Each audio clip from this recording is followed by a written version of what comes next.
juga jenis yang berduri. Jadi hari ini saya nak share kepada anda tentang satu jenis botol. Bukan botol bulat, bukan juga botol jenis petak, tapi botol dengan pattern yang jenis berduri. Dan botol ini dia bersaiz 30ml. Macam yang anda tengok, dia punya botol pattern berduri. Dan dia juga punya cap juga jenis yang berduri. Dan dia ditangi dengan dua warna botol yang berbeza, warna merah dan juga warna clear. Selain itu, botol ni juga spray yang jenis fresh. Jadi risiko untuk perfume leakage adalah amat rendah. Keunikan botol ni kita boleh tengok daripada segi bentuk botol dan juga pattern berdurinya.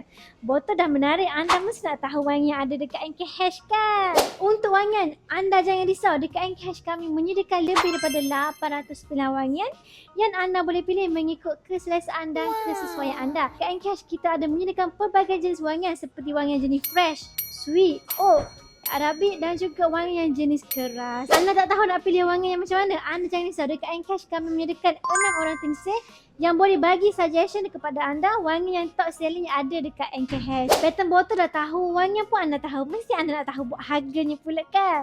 Untuk botol perfume bersaiz 30ml, harga liter hanyalah RM28 saja untuk satu botol. Tapi kalau anda buat pembelian secara borong iaitu 10 botol, anda akan dapat dengan harga RM17 sahaja untuk satu botol.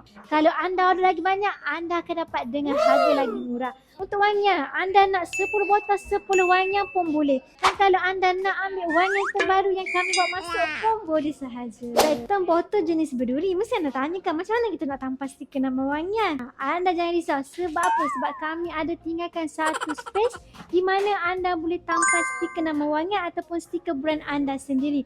Dan amat sesuai lah dengan kami punya package iaitu package bina perfume jenama anda sendiri.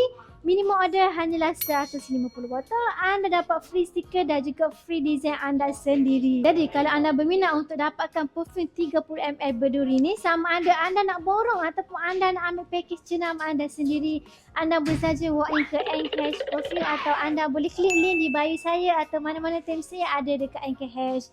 Kalau video ni lalu anda punya FYP, anda jangan lupa repost untuk bagi info kepada kenal yang lain. Dan juga jangan lupa dengan tagline kami, ketahanan dan keharuman wangi anda, keutamaan kami. Ingat tagline kami, ingat NKH Perfume. Bye-bye.